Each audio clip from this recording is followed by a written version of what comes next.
ఉమ్మడి శ్రీకాకుళం జిల్లా పాలకొండలో శ్రీశక్తి పథకం ద్వారా నష్టపోతున్న ఆటో డ్రైవర్లను రాష్ట్ర ప్రభుత్వం ఆదుకోవాలని వాహన మిత్ర ద్వారా ప్రతి డ్రైవర్ కు 25,000 రూపాయలు ఇవ్వాలని కోరుతూ ఉచిత బస్సుతో నష్టపోయాం 25,000 రూపాయలు వాహన మిత్ర అందించండి. వెల్ఫేర్ బోర్డు తక్షణమే ఏర్పాటు చేయండి. AP auto and trolley drivers union CITU Palakonda ప్రాంతం కమిటీ డిమాండ్. స్త్రీ శక్తి పథకం మహిళలకు బస్సులో ఉచిత ప్రయాణంతో నష్టపోతున్న ఆటో డ్రైవర్లకు ప్రభుత్వం తక్షణమే వాహనమిత్ర క్రింద 25,000 రూపాయల ఆర్థిక సహాయం అందించి ఆదుకోవాలని ప్రభుత్వాన్ని AP auto trolley drivers union CITU demand చేసింది.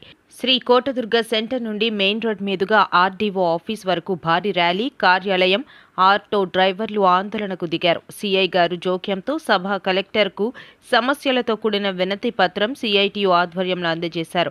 సొంత పెట్టుబడితో ఒక పక్క ఫైనాన్స్ కిస్తీలు, మరోవైపు ఆర్డీఓ ఆఫీసులో పన్నులు చెల్లిస్తూ జీవనం సాగిస్తున్న ఆటో డ్రైవర్ల కుటుంబాలను ఆదుకోవాల్సిన బాధ్యత ప్రభుత్వంపై ఉంది అని అన్నారు. రాష్ట్ర ప్రభుత్వం ఈ నెలాఖరులోగా ఆటో కార్మిక సమస్యలపై పరిష్కారానికి ప్రకటించకపోతే ఆందోళన తీవ్రతరం చేస్తామని హెచ్చరించారు.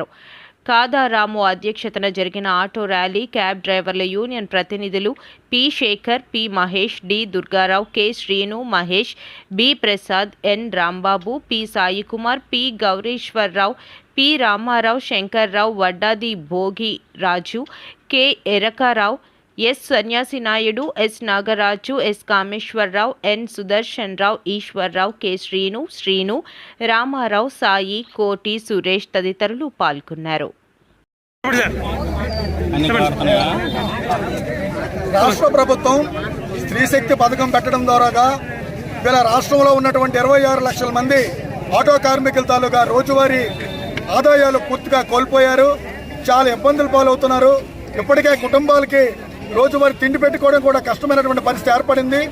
ఇవాళ రాష్ట్ర ప్రభుత్వం స్త్రీశక్తి పథకం పెట్టడం మాకు అభ్యంతరం లేదు. కానీ తద్వారాగా కోల్పోయినటువంటి ఆదాయాలు కోల్పోయిన వర్గాలు ఏవైతే ఉన్నాయో వాళ్ళకి ఇమీడియట్గా సంక్షేమ పథకం ద్వారా తీసుకోవాలి. ప్రతి ఆటో కార్మికులకి 25,000 రూపాయలు ఆదాయం వచ్చేటట్టుగా తీసుకోవాలి. వాళ్ళకి రోడ్ ట్యాక్స్ కానీ మిగతావన్నీ కూడా తగ్గింపు చేయాలి. అదేవిధంగా ప్రత్యేకంగా ఆటో కార్మికులకి ప్రమాద బీమాని ప్రభుత్వమే ఒక సర్వే టీం వేసి గుర్తించి వాళ్ళకి కార్డులు ఇచ్చి వాళ్ళ కుటుంబాలకి భవిష్యత్తులో కూడా ప్రమాద బీమా నుండి, ఆరోగ్య బీమా నుండి ఆదుకోవాలని చెప్పేసి ఈ సందర్భంగా సిఐటిగా డిమాండ్ చేస్తున్నాం. ఈ డిమాండ్ని కానీ ప్రభుత్వం వారం 10 రోజుల్లో కానీ పరిష్కారం చేయకపోతే భవిష్యత్తులో పెద్ద ఎత్తున ఆందోళనకి సిద్ధమవుతాం. దానికి ప్రభుత్వమే పూర్తిగా బాధ్యత వహించాలని చెప్పేసి సిఐటిగా డిమాండ్ చేస్తాం.